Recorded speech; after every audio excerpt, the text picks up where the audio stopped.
we have our speakers joining in now. Let me give a brief introduction of our speakers that are here with us today. I can see Mr. Rishi Raj is there with us. Vibhor, hi, great to have you with us. Mr. Aman Kapoor, again, nice to see you on the session. And we look forward to hearing valuable views from you. And Gaurav, again, a lot of data points I'm sure you'll be sharing with us today. We are waiting for our moderator, Mr. Neeraj Bansal. Let me give a brief introduction out of our moderator in the meantime. The session is being chaired by Mr. Neeraj Bansal, who's the partner and COO India Global and Head Corridors for ASEAN, Hong Kong, KPMG in India. So that's quite a qualification we have here. And Mr. Bansal has over 23 years of professional experience, and he has played a role of a market maker through collaboration with ASEAN and Hong Kong member firms. And he has led more than 200 advisory engagements across various sectors. So, a very competent moderator who will be chairing this session. Let me introduce our speakers in the alphabetical order. Mr. Aman Kapoor, who is the CEO for Airport Land Development, GMR Airports Land Holdings, and we all know GMR is into a lot of segments from infrastructure and land development to airports and energy. Mr. Kapoor, especially, he has a demonstrated history in the real estate and land development business, and he has held leadership positions in large multi-use real estate developments. And let me tell you, he's very skilled in negotiation and business planning, and as well as feasibility studies and asset management.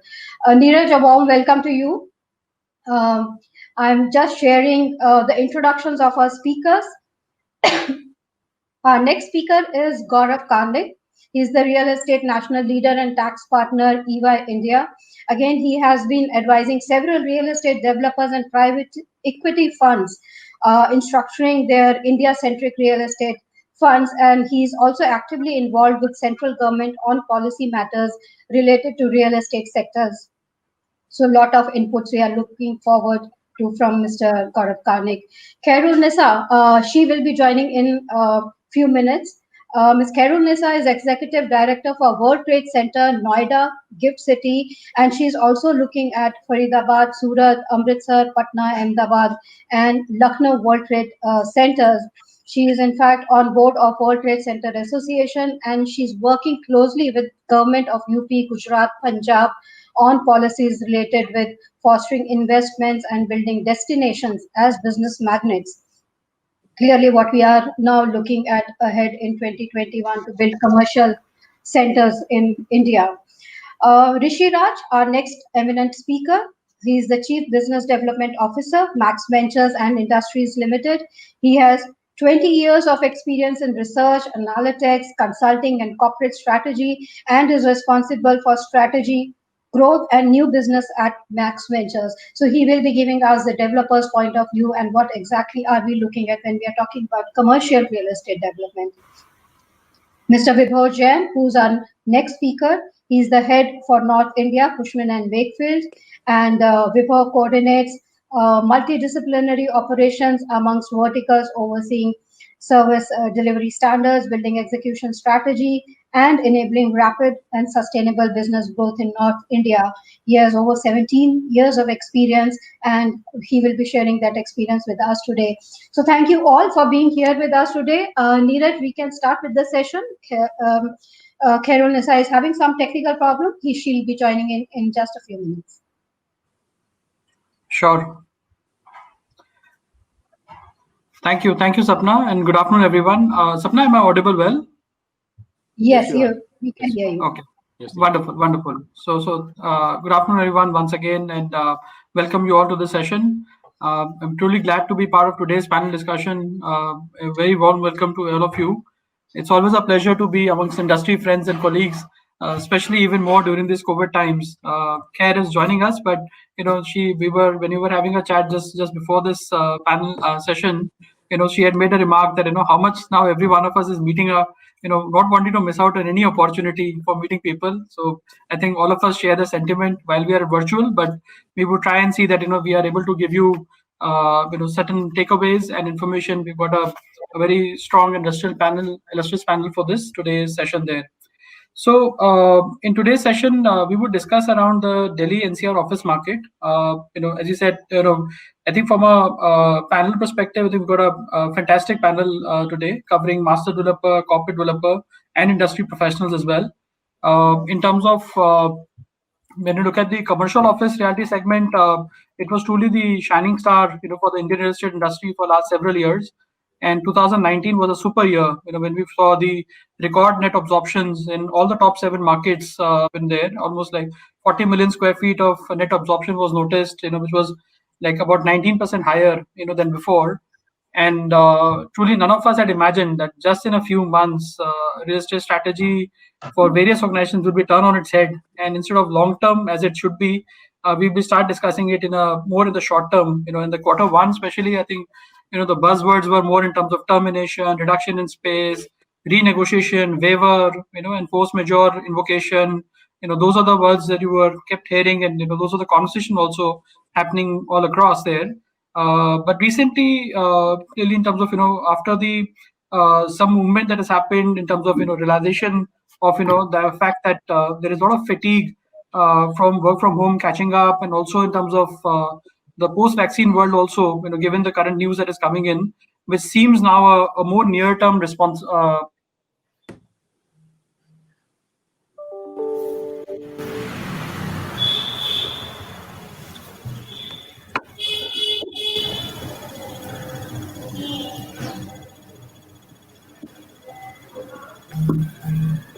I think we've lost Neeraj.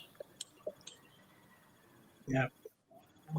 No matter how much we become and consider, technology and webinars, we always have these things happening. Correct. And this makes me an optimist that work from home is not going to last for long. So I think maybe in the spirit of continuing, while Neeraj is getting through the connectivity issue, can we? One of the largest and most emerging players in NCR office market is Max Group, and we have Rishi Raj on the panel here. Rishi Raj, how has been your experience during this COVID? You have some fantastic development in Noida, and I know you're developing in Delhi. How have you experienced during COVID, and then what is your projections for post-COVID world? Yeah, hi Aman, hi everyone. Overall, we continue to remain very optimistic and bullish as far as commercial real estate office is concerned, particularly Delhi NCR. From a mid to long term perspective, I was reading a few statistics from Edelweiss, which compared upcoming supply to trailing 12-month demand. And what it showed us was, if you look at the market from a demand supply equation in together, Delhi NCR and Mumbai were much better placed than some of the cities in South, for example, Hyderabad, Bengaluru, where Delhi NCR was in the ratio of 2 to 4x and Bengaluru, Hyderabad were in ratio of 4 to 6x. Clearly, I think from a demand and supply equation, Delhi continues to be in a tighter spot, and we are very confident of it bouncing back pretty quickly and soon. I think we are observing a few trends in our Max Towers and in Max House, 2 office assets that we have developed. I think one, there is a trend of diversification where bigger, larger corporate real estate footprint, they're going for splitting their portfolio and opting for offices in 2 or 3 different parts, either hub and spoke or equal size offices in different parts of NCR to reduce the commute time from home to office. I think second and very prominent trend continues, which is there is relocation as well as consolidation to save costs. But I think what we have observed is people are not looking to save costs, but move to a better quality building. And if you look at Delhi NCR, the supply of developed, managed, good quality buildings, which inspires confidence with respect to health, safety, hygiene, sanitation, overall well-being is limited. From that perspective, I think those developers and those buildings have not only been able to preserve their rentals, but have seen a lot of leasing happening, especially post June. In our case, we have been able to close 100,000 square feet in last few months, primarily because of this. Of course, we offered competitive pricing, but at the same time, the key driver was the quality of the asset that people are looking at. Vibhor, you come from the consulting world. I'd like to hear your insights into how the NCR market is less impacted as compared to perhaps we are seeing in South.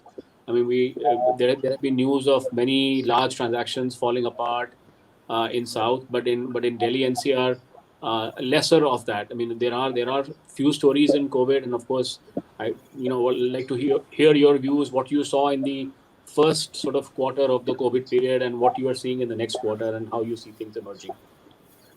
Sure, Aman. Hi everyone.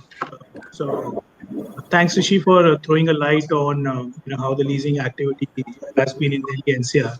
And Aman, great question.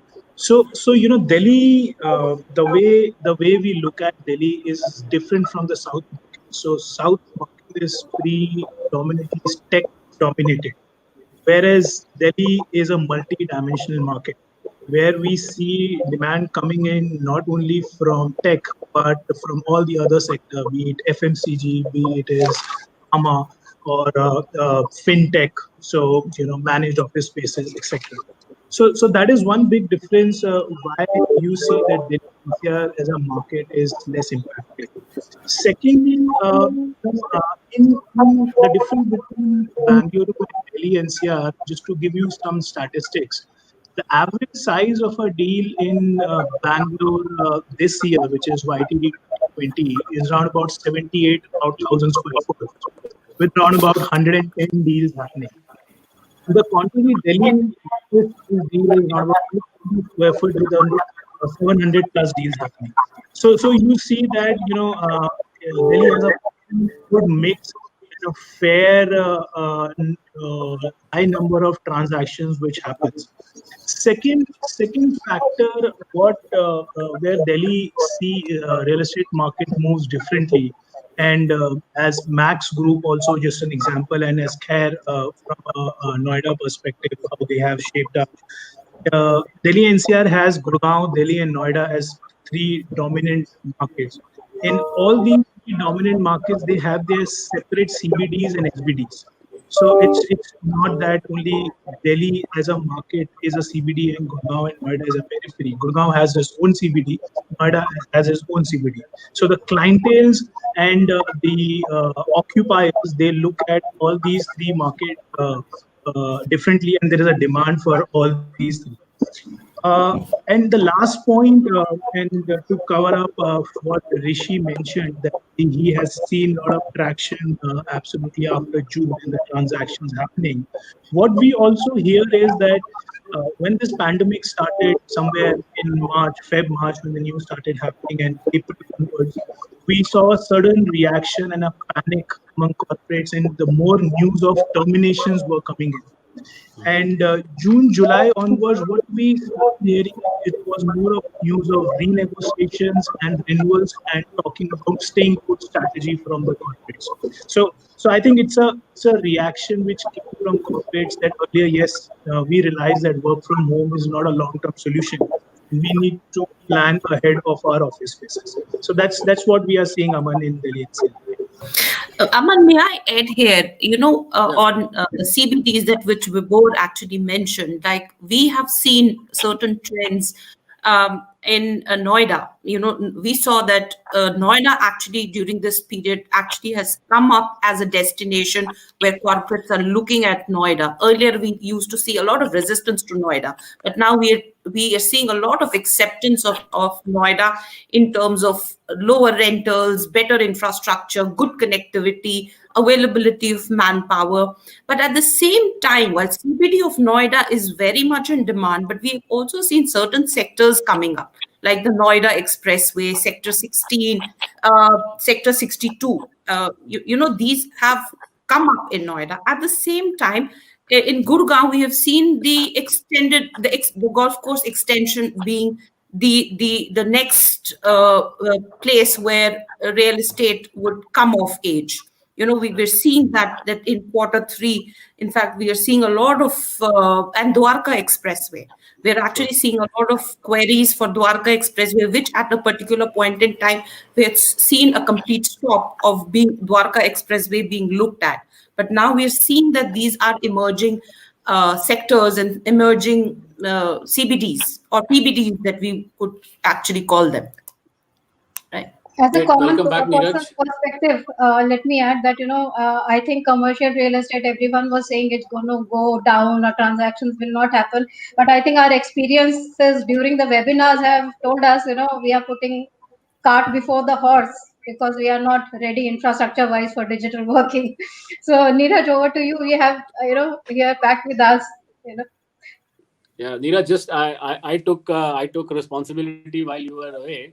So my next question would be to Gaurav. I wanted to ask Gaurav on his views on how ready the Delhi NCR REIT market is and how our commercial real estate is ready for REITs to happen in Delhi NCR. We've seen a few portfolios in South already being listed. And how does the NCR market look like? Yeah, thanks, Aman. So I think two things which I wanted to just state before we get to REITs. I think the commercial office story is clearly still, a story which is on. I think this sort of slowdown or this fear that we all have today, I think that's temporary. It's a matter of time, in my view, that once the vaccine is out, we will have people come back to office in a large way. And of course, it may not be every day going to office or 5 days a week, given that everyone's got used to the flexible working and with the hassles of traffic. What I do definitely see that maybe more offices coming up, smaller offices, rather than having large spaces together. And the second part I would like to put is that it's not that we will move to tier 2 cities. I think NCR with Noida, Gurgaon, Delhi, these three are still very much on top of everyone's mind space. So if you look at multinationals, whether we look at outsourcing, India anyway as such is in a strong position on outsourcing. Our per cost employee is still the lowest. We have a strong STEM population which is there, English speaking on top of that. So I think combined point is that the outsourcing will continue. I think the story may get stronger post the pandemic from what it was pre-pandemic, because I think there will be a lot of outsourcing from various countries. So that's a couple of things of being optimistic. And we also, as a consulting firm, and Neeraj was there on the call, but from a perspective of consulting, I think clearly there is a need of having face-to-face interaction, and that interaction of a meeting of the minds happens more better when we collaborate. So I think we are still optimistic on the office space. So coming to your question on Aman on the REIT, of course we've had the two very successful REITs which have happened, both Mindspace and Embassy. They both are doing well. Embassy in fact have done a couple of more transactions to add to their portfolio. So the REIT is not just an exit vehicle, but one which grows with collecting more completed assets. So from a global investor perspective, the great part of the REIT is that they see an exit in sight. If we went back to 2005 and you had foreign investors when it started coming in, clearly they put in a lot of money, but there was no clear sight on how we're going to exit. Now with the REIT story out there is an exit story which is possible, and I think even the Indian markets have receded well. You can see the returns which are coming out, and you can see the demand which is there. In after that, the other point to be seen, there are a couple of more REITs, as you may be aware. A Canadian-backed sponsor is going to put in the office assets in December or Jan, and will be followed by DLF and GIC's joint venture, which is there with the Gurgaon assets and the other assets which they have, primarily the NCR region. So clearly, REIT is a story which is here to stay, and they are performing well. They in fact performing better than the government rate right now. So there are, all the points which point towards clearly that the REIT is there here to stay and will be looked upon and as a route for people to monetize the assets. And the other point I think which would be interesting is that today we are seeing only private developers put up REITs or completed assets into the REIT. But another potential which could be there is for government, which has a number of assets, and they could look to monetize these assets to the REITs, and that could very well happen, given that they have large plans of privatization where we'll limit the number of public sector units in a particular sector. So once they start privatizing or moving in that direction, then they would have to monetize assets, and the REIT gives them a pretty stable way of getting out of it. Because the point is that in the REIT, it's not that you sell your assets and you're out. You can have what you call a sale and lease back, because the REIT basically has to generate returns and has to have a rental yield. So therefore, clearly it's not like you build an office and you exit it, at least from a government or anybody else's perspective. So there's a lot of potential there. And today we're talking only about commercial assets being in the REIT, but I think going forward, you could very well see things like warehousing assets being put into REIT. Retail story right now is weak. Some of the REITs already have some retail malls in it. Good, but if things pick up, I'm sure that will also become a separate REIT asset on its own. Followed by the data center story, which I'm sure Rishi and Khair will talk about as we move forward. But that's another asset where we see happen. REIT Gaurav, happening. where is Thanks, the Gaurav. capital? I mean, Yeah. when it comes to capital infusion, we've seen largely dominated by 5 or 6 funds. Whether it's the 2-3 Canadian funds and the Singapore-based GIC, and it's been sort of largely dominated through these five sort of entities. Are you finding other pools of capital that are now starting to look at India, perhaps being awoken by the COVID world and having to diversify? Are there any new, sort of new entrants into the investment market in India that you are seeing? Yeah, so you're right. Currently most commercial asset transactions in the last 2 years have been, dominated by 2 or 3 players. What we do see happening is that, now we see a number of the other pension funds following, the lead taken by some of the other Canadian investors, for that matter, getting into real estate. Or for that matter, we see some of the European insurance majors also trying to, put in money into the Indian real estate market. And I think what is interesting to note is that there are still, a number of platforms being formed, and we've seen some from the Asian markets trying to set up platforms. The platforms are clearly for commercial assets, and it's also including development to core. So it's not that they are looking only at buying ready-made assets, but they're willing to put in money to kind of build up these commercial assets and rent it out in the future. So from the global investors' perspective, I think yes, the point is that it is the pie is increasing from an interest perspective as well as deployment of money from various countries. And the good part is that people are ready to put into development to core, which is an interesting factor.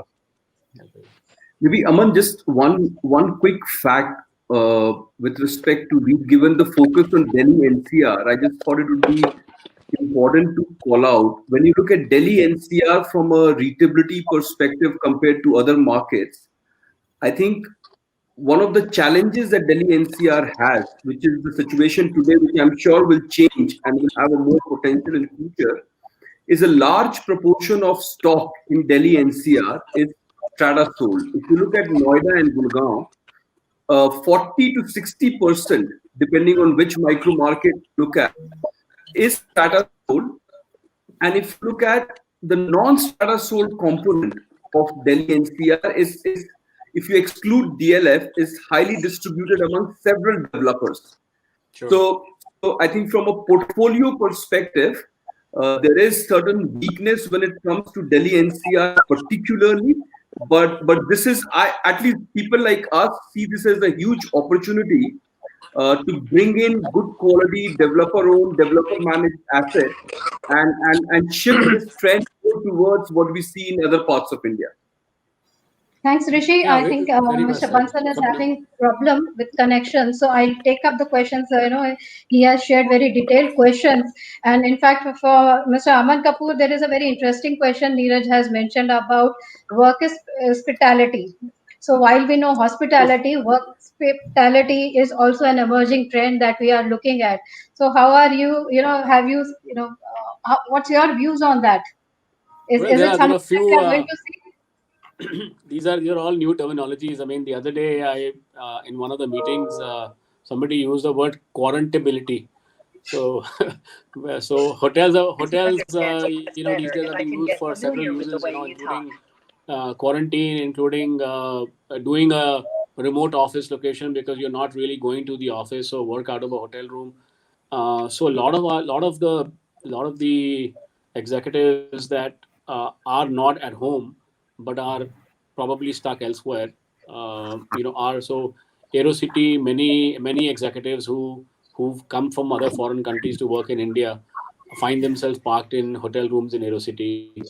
So I think hotel industry has gone through a sea change. As you know, the occupancies are down considerably, although hotels that are near to the airport are seeing better occupancies now as business travel has marginally started to improve and airlines have started to have started again, and then therefore crew etc. are populating some of the hotel rooms. So these things are as of right now, airport hotels tend to do better than city hotels.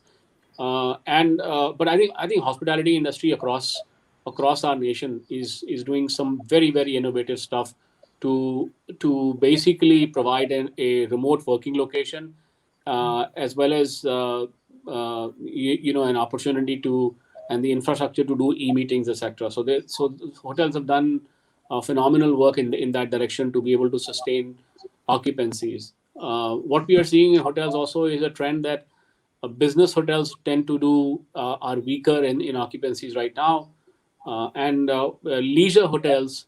Many of our executives have actually gone to leisure locations for 2 month long staycations, and they're parking themselves with families. They're taking Airbnbs in Goa and up in the hills and are parked with families, isolated but yet working from home. So it's an all new world. I don't know if it'll continue forever, but certainly hotels have been very innovative and have quickly adapted, and we are seeing that trend across. And I think I think the work environment post COVID era obviously will look very, very similar, but I think it will provide a tremendous amount of flexibility to the workforce to be able to both from employer perspective and the employee perspective, that just because you're not coming to office, it doesn't mean you're working. And I think that philosophy of a employer-employee relationship, I think that's going to change. I think no longer you have to take a day off because you have to see a doctor, but you can see the doctor remotely and even if you have to see the doctor in person, you can still work from home the rest of the day. So I think what you'll see in the workforce is a much better employee-employee relationship. So the bad side is that COVID happened. The good side is that we've all gone through this sea change in attitude, and COVID has made the most unflexible people more flexible, and that. So while we saw work from home was very easily adapted even 10 years ago by the multinationals and by technology companies, but the local Indian companies were still very backward in their thinking. And I think what you'll find is a culture change in these organizations. Mr. Kapoor, you have taken away one excuse that we give to our bosses. We can't attend work.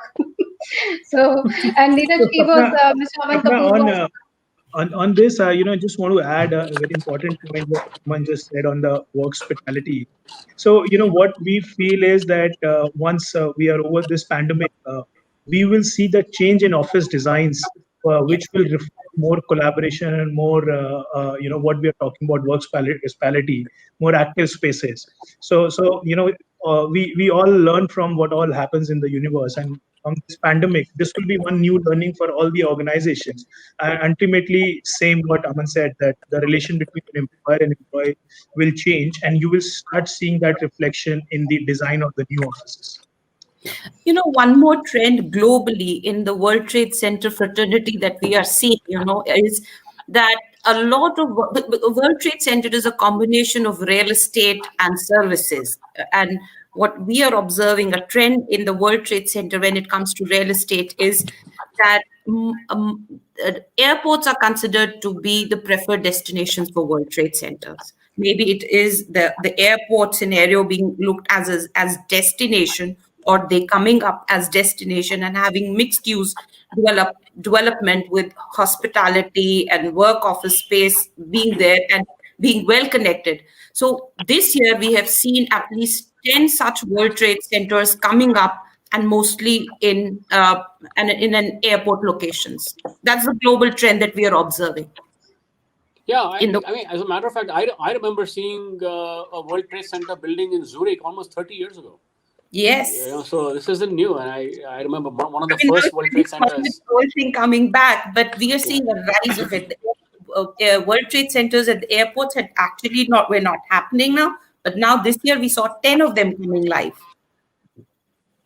So, Claire, you and I need to get on a call outside the panel. Yes, I'm interested in the Goa one. Yeah, just to add a perspective from a developer, new age developer, in terms of how we are looking at this. As a part of our Connect with Top 50, we are talking to all top corporate occupiers to understand how are they viewing their real estate strategy moving forward. I think one thing is very clear, that work from home or work from anywhere will be here and will be part of the mix. So now the intensity of that may vary. We hear 15, 20, 25%. The real number will be out only after vaccination. So I think till then everybody will keep on guessing. But the way we are looking at this is, it will be an important part of the mix, with work from office still playing a dominant role. And we have been now in discussions with a lot of clients who are talking about, we want to design new office space where you have to assume 30-35% people will work from home at any given point in time. And with that in mind, as I think Khair said, as Aman, you are talking about, there is a lot of time that is being invested in making offices future-proof, in a sense, because these 25-30% people doesn't mean they will never come to the office, right? They will come to office at some point in time, in a week or in a month. So how do you gear up the office infrastructure that can provide that kind of flexibility to this kind of a mix between work from office, work from home, work from anywhere? And that's where at least we are offering design, build, managed office solution to corporate occupiers, and we are investing a lot of time with them on that particular front. Yeah. None of them have told me, or if you look at the facts, even global IT companies or domestic IT companies, none of them have renegotiated or let go their portfolio materially. In fact, they have renewed their pre-commitments and the existing leases, right? So the work from office will continue, but the nature of office is going to change significantly. Rishi, very well said, Rashi. Honest, I actually beg to differ from what you are saying, that work from home is here to stay. I'm such a believer in humans and as being as social animals. I think it's a very temporary thing. I have seen over this period of time, this lockdown, while that there are companies who have come to us, have discussed with us, that they're going to increase the workspace. We've seen the trend of a business center or co-working spaces where the workspace came from 100 square feet, came down to 32 or less than 30 square feet. And again, we are seeing a revival of more, because of social distancing. Again, the same workspace, the density is actually now getting lower. Earlier it was getting, so it's a trend, but the requirement of space is there for sure. Yes, we have seen a trend wherein a lot of offices are looking at multiple locations. The hub and spoke model is being adopted because they want to be more closer to the employees and want to create that convenience. We are seeing an increase in that, but at the same time, we are seeing that there's an opportunity for everything there. There are companies which are coming to us, which are looking for large floor plates, which are looking for entire towers. I'm talking about Chandigarh, probably that is very close to the airport. That is just 1 kilometer from the airport. Where prime location, so probably we have companies coming to us asking for complete towers or complete floor plates. When we are looking at WTC Gift City, which is a smart city, we are looking at smaller spaces being looked at by the financial companies. When we are looking at Noida, we're looking at complete towers of 1.2 million square feet being leased out. When we are looking at CBD, we're looking at companies which are coming for nothing less than 1 lakh. That's the lowest which is coming to us. And they're asking for larger floor plates. So this is a trend. It's a very mixed trend which is happening right now. I mean, we can't really put our finger that this is what is happening. There's a lot of chaos. There's a lot of thinking that companies are rethinking, but they're not rethinking in terms of downsizing. What they have, they want to retain that, and they also want to look at something which is new. Yeah. They might have kept their expansion plans on a hold, but it's a temporary hold that they have kept. Yeah, no, I totally agree. I think I am very bullish that the demand for office space is here to stay and will only increase. Absolutely. I think the nature of the demand and the mix is going to change, which is what all of us will need to adapt to some of these new realities. Some of these trends will persist. The magnitude is a question mark. We will figure that out as we go along. You know what? When I'm looking at the demand, I'm not just talking about demand from the occupiers itself, but I'm also looking from the investors. There's such a huge demand for office space which is coming up. I mean, we've seen that. That is the reason why we are actually now looking at a launch of World Trade Center CBD Part 2, Phase 2 of CBD. We're looking at a launch of Phase 2 of a Dwarka Express project. We're looking at a launch of a World Trade Center Faridabad. And we're not waiting for COVID to end. We're actually looking at this time because we both have the investors, we have the REIT players, investors, we have the occupiers also, the end users also there.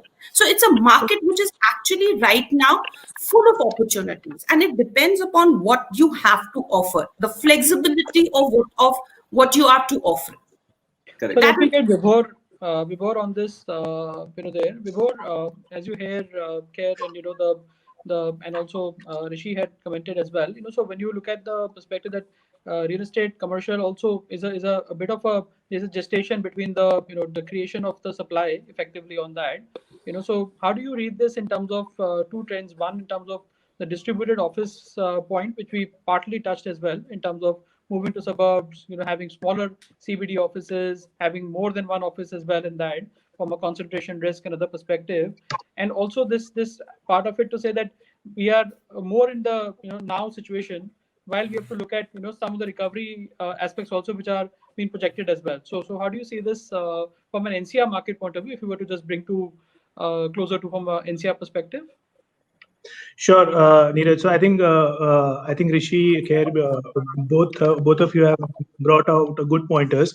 I'll just take a step back and just highlight 2 pointers. The way I read this situation, there are 2 factors which are primarily affecting commercial real estate. One is the structural, and second is cyclical. So the structural aspect is the work from home, which we just debated on, and the cyclical is the job losses. So on the structural aspect, what we see, as Rishi pointed out, that yes, going forward, there will be a hybrid model which will be coming in. However, the demand, so it can be any percentage, which is 5% to 20% or 25%. But that may get negated from the factors of the social distancing and from a larger office, redesigning of office spaces. The factor which will, depending upon individual economies and how it shapes up, Asia Pacific will shape up differently, US will differently. The cyclical factor of the job losses, that will also have some bearing on the office space market. I think both these factors need to be considered when we look at the demand from the office space perspective. Second, from the Neeraj, to your question on the hub and spoke or the moving to the suburbs and taking up spaces, yes, that is definitely being evaluated by a lot of companies, and we are seeing action as Rishi's couple of assets in the CBD and the areas. And similar assets, we are seeing the traction there. The only challenge there is that we don't have too much of a good quality supply for a hub and spoke model. So when you say that, a company, multinational company or a global corporate, Indian corporate, they want a quality spaces, you have to look at, say, Gurgaon CBD or Noida CBD or SBD of Gurgaon or a Noida SBD. And when you want to say look at Delhi, you have a very limited supply quality. So although companies may want to do hub and spoke, but the challenge from a good quality supply may come into a question. So that's where I read it. Recovery point of view, as I mentioned earlier, we are seeing a strong recovery coming up post June and July, and more news from corporates are coming in from their long-term planning. Earlier, there were knee-jerk reactions to look at terminations or having some thoughts around it. Now it's more of a structured approach, and companies and corporates, they have realized that yes, offices are here to stay, and from their perspective, they're planning their real estate in a more structured manner. Okay, sure. Rishi, if I come to you in terms of the demand supply equation, from an NCR perspective, as a major play that you are also focusing on, in terms of how are you reading this in terms of the near-term trends of absorption, and also in that, if you go a little beyond the commercial office space as well, for other segments, how do you see this from an absorption trend point of view in the next, let's say, 24 months? Yeah, thanks, Neeraj. I think the good news, as all of us said, and as Vibhor also pointed out, that starting second half of Q2 of this fiscal, we measure it with the on-the-ground pulse. The enquiries, the site visits have significantly gone up. Okay. The bad news is in NCR still, this is directly correlated to the COVID graph. The COVID numbers that you see on a day-to-day basis on newspaper, the inquiries and site visits varies. And the other bad news is even today the decision-making time is longer. Now, my personal assessment is that all of us will need to brace for more volatility and longer lead time till COVID situation in the city stabilizes and there is more clarity on vaccine. But the trend is clearly upwards. That's very clear, which we are observing. I also strongly believe from a demand supply perspective that there will be post COVID, the entire flight for quality and premium to quality towards developer owned and managed asset will become even more pertinent and visible, which was not so much differentiated earlier in the pre-COVID era. And the developers who are really focusing on good quality asset, providing good experience, well connected, really focusing on the well-being. I was reading an article which talked about building health-centric community in your offices, right? Those are the offices which will pick up and capture this market share moving forward. The other thing I'm observing is in all our in the market, what is happening is all the top corporate occupiers are very closely evaluating the strength of the balance sheet of respective developers and taking a much closer view on who has got the strength to navigate through pandemic if it persists for a longer duration. So when you factor all of this in, I think the long and short of it is the trend is upward. It will remain more volatile and decision making will be relatively more longer in next, I would say, couple of quarters. And beyond that, I think the demand for good quality assets, which are developer owned and managed, will significantly pick up, and they would emerge as winners in Delhi NCR. That's how I see the space. Agree. I think we've lost Neeraj again. So back to Aman as our moderator. Yeah, listen. I'm happy to punch in. I mean, sometimes you do get into these parts. I've been in this position where Neeraj is on numerous occasions. So Yeah. uh, I've assumed the role of his deputy. So great. I think. Listen, one. I was on one of the other seminars, and we all talked about work from home and how office market is impacted, and how work from home is the future.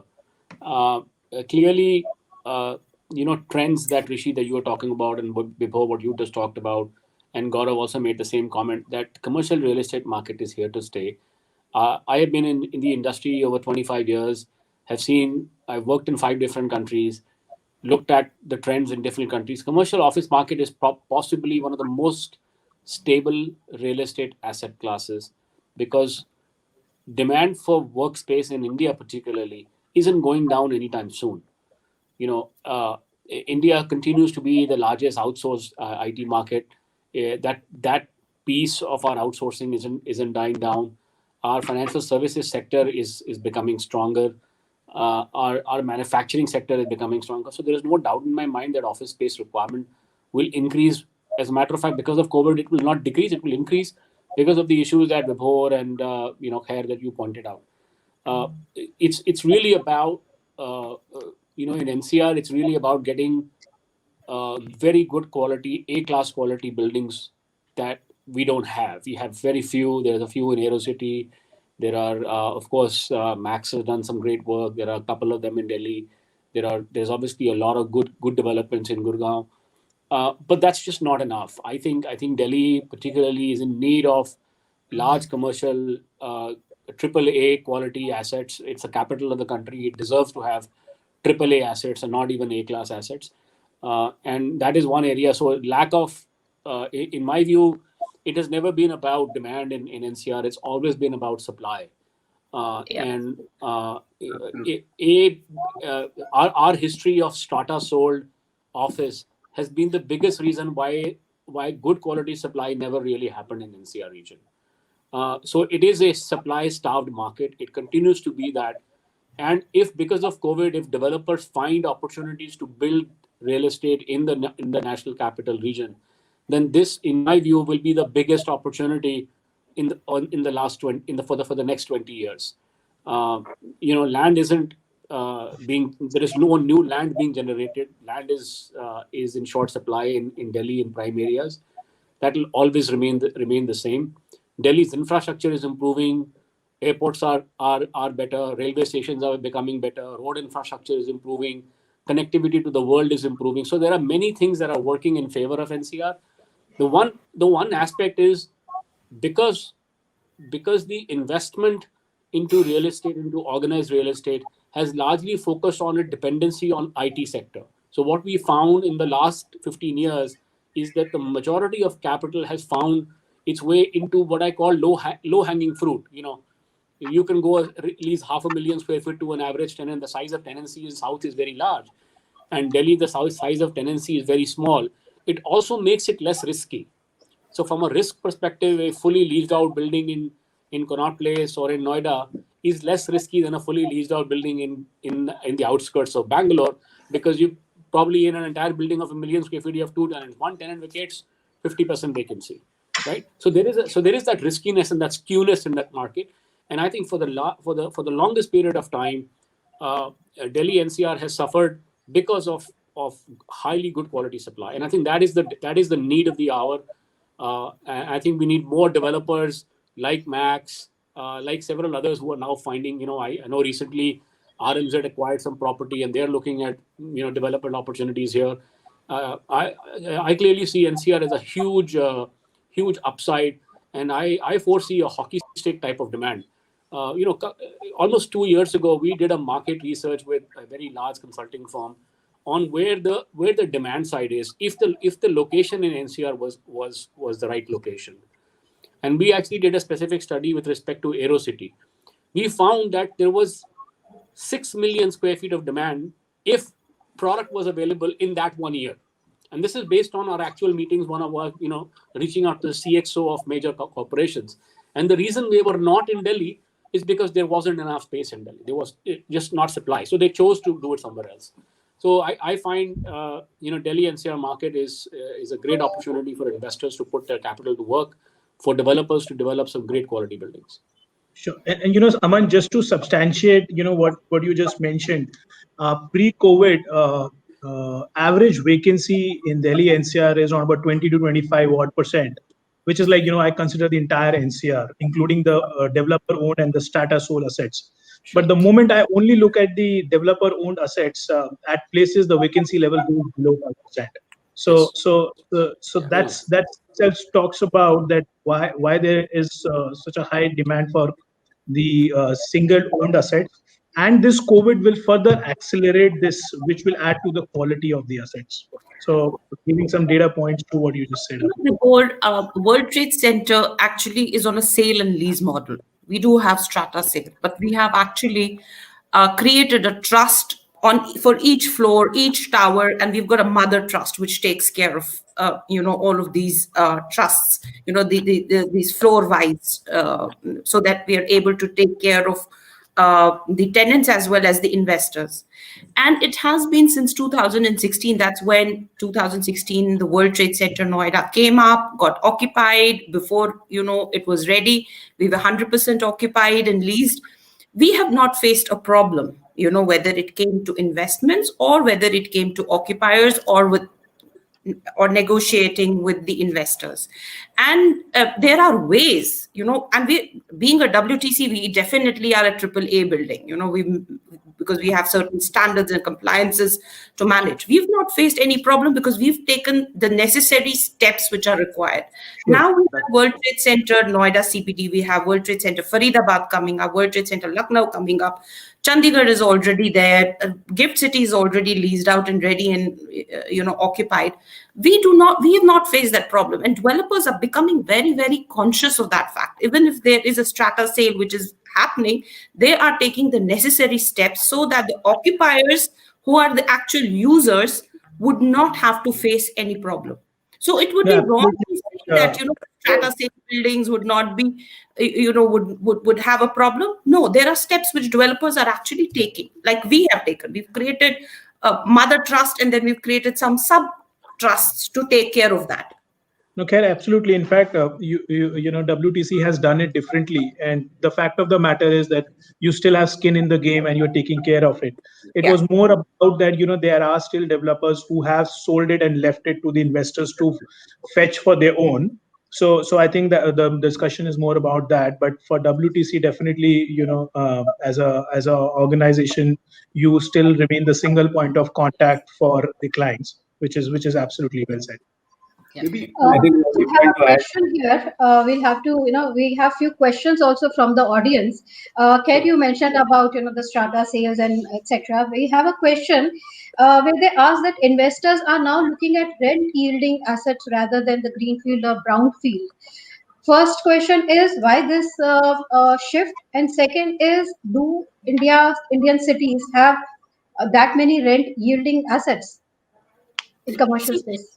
See, first I'll answer the second part of the question. I really believe that India has a lot to offer, whether it's tier 1 cities, that is the 7 metropolis cities, or whether it is the tier 2 cities. We are present. I've got 32 World Trade Centers at different stages of development, and all the 7 metros have it, as well as tier 2 cities like Gandhinagar, Chandigarh, now Faridabad. And we are actually seeing, because of the growth corridors like the DMIC corridor and the Amritsar, Kolkata, Delhi corridor, there are a lot of investments and government initiatives which are actually promoting these cities. There are 48 industrial nodes which are coming up on the DMIC and the AKDIC corridor. So we are seeing huge potential in these cities, both from an international perspective as well as from the domestic perspective, So secondly, when we are looking at commercial, and World Trade Center is largely a mixed use development. I mean, we have office space, we have conferences, we've got meeting rooms, we have got hospitality, we even have residential. We've got we even have industrial and warehousing, and World Trade Center Noida is one such example. It is the world's largest World Trade Center with this kind of mixed use. So we are seeing that, yes, that now the new investment that even we, for that matter, are looking at is we're making ourselves REIT ready. Even, I mean, we were looking at to be having our own REIT this year, but because of COVID, we've delayed it. Now we're actually preparing ourselves and preparing our assets as REIT ready assets. Overall, we are developing more than 50 million square feet of real estate. And it could be growing. And I'm talking about only one partner, which is Viridian, which is the preferred partner of World Trade Center, who's developing 13 World Trade Centers across 11 states of India. Them developing 50 million square feet of office space and 20 million square feet of retail space. And they are preparing themselves to be REIT ready. And there are various aspects which are actually being done to develop their assets there. Like World Trade Center Noida is 4.2 million square feet, 2.1 million square feet is ready, leased out, and a part of the REIT asset. Then REIT ready asset, that is.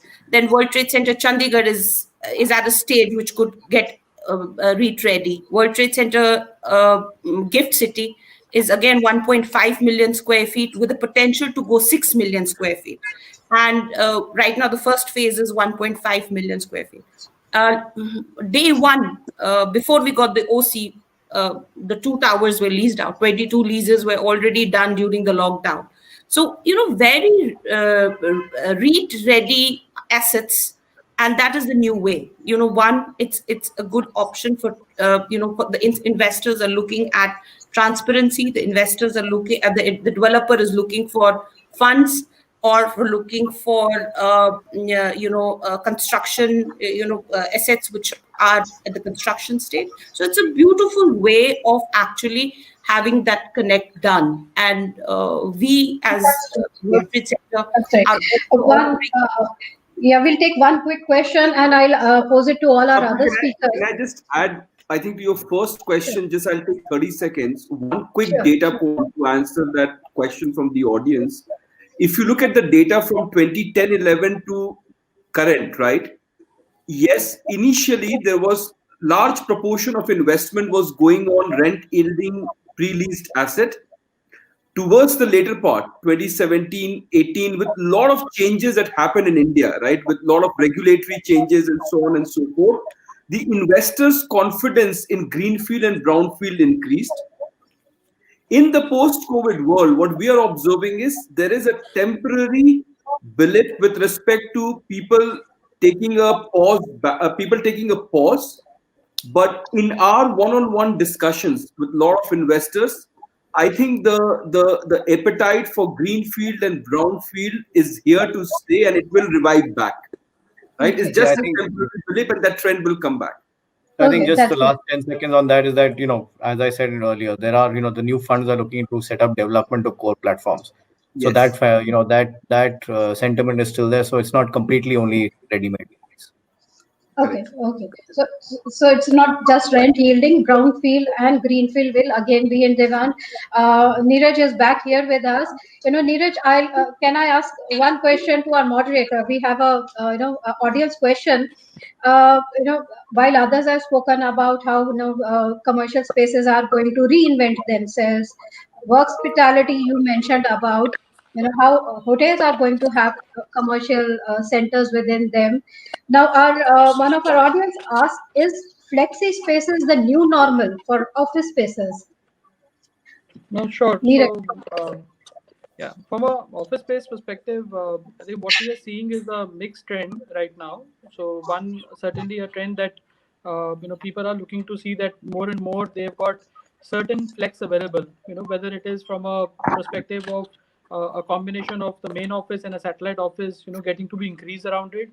The second trend being that, in the satellite office also to have a flex available for having a rotational policy, especially for the people that are being planned, like people who are doing more homogeneous kind of jobs to come in on a rotational basis to the office space coming in as a more of a collaborative, and also a space wherein you get together for creating culture, relationship, and meetings and other aspects of it.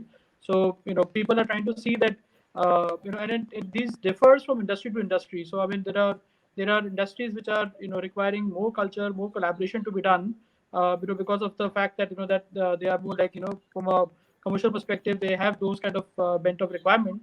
So they are the ones who are kind of looking at a more flex space to come in there. But in terms of some of these requirements are also, they will pan out. The fact that we would look at a post-vaccine world hopefully soon enough around it. So there would be a revert back, as well on some of these aspects there. But I would say that, our discussions, we've done with multiple of our clients. We're supporting several of them as well, on their real estate strategy, and also, the approach they're taking on it. Some of this is like a percentage of that, could be anything between 10 to 25%, could be a permanent, trend as well for some of the industries which are more service oriented. There this would be a higher percentage of their focus around it there. Okay, that's great. I think we had very varied views from all our speakers. Neeraj, you'll agree. We got some very good inputs, and I think by going by, we have many questions more, but I think because of the time, but the general sentiment is that commercial spaces, yes, everyone is going to go back to offices as soon as possible. Maybe commercial offices will change their face, their they will reinvent themselves, but they are here to stay. Neeraj, if you can just summarize and we will close the panel. No, thanks very much, and my apologies. I think I was impacted by the COVID the maximum in this session at the current time, and thanks a lot for supporting on it there. Clearly, I mean, I was able to hear a lot of stuff. So I think as Sapna also mentioned on it, I think we if we look at the discussion today, the perspective really stands out that commercial offices. There was a near term, or let's say a kind of an initial reaction by people, where the talk was much more about termination and also waivers and renegotiation aspect of it. I think that is dying down or reducing significantly. And as Rishi mentioned, there is a positivity in terms of some of the leases that have been signed during the COVID period, and there are other Care had kind of very nicely illustrated in terms of the opportunity that she sees on the tier 2 cities, and outside of Delhi also, and within the Delhi as well, in terms of the overall NCR market, aspect of it. So I think the broader consensus largely is that the office spaces are here to stay. Major offices are also required, because the de-densification trend potentially for service-oriented companies, the requirements would be more only in terms of the office space aspect of it, and then also the fact that I think some of the people are actually looking at this to say that how do we relook at the model, and also see that when the people are coming to our offices, we make them give them even a more social environment, more collaborative environment as they come out of the post-vaccine aspect of it there. So given the while there are definitely diverse views given the current situation, because we have some uncertainty around the vaccine aspect of it there, but there are green shoots. There is a positivity for many players are currently talking about a very, very short-term possibility around it. So we wish that everything goes well soon, and then all of us are back in the office and are able to collaborate and able to grow our businesses together. With that, I mean, thanks everyone. Thank you so much. Thanks to all our speakers for sharing your views. For Neeraj,